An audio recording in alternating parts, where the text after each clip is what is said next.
Балетмейстер Пьер Лакот занялся воскрешением старины, когда это еще не было мейнстримом.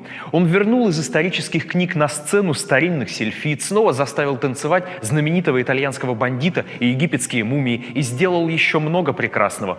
4 апреля его день рождения, а мы вспомним фрагменты его балетов, которые исполнялись на Dance Open.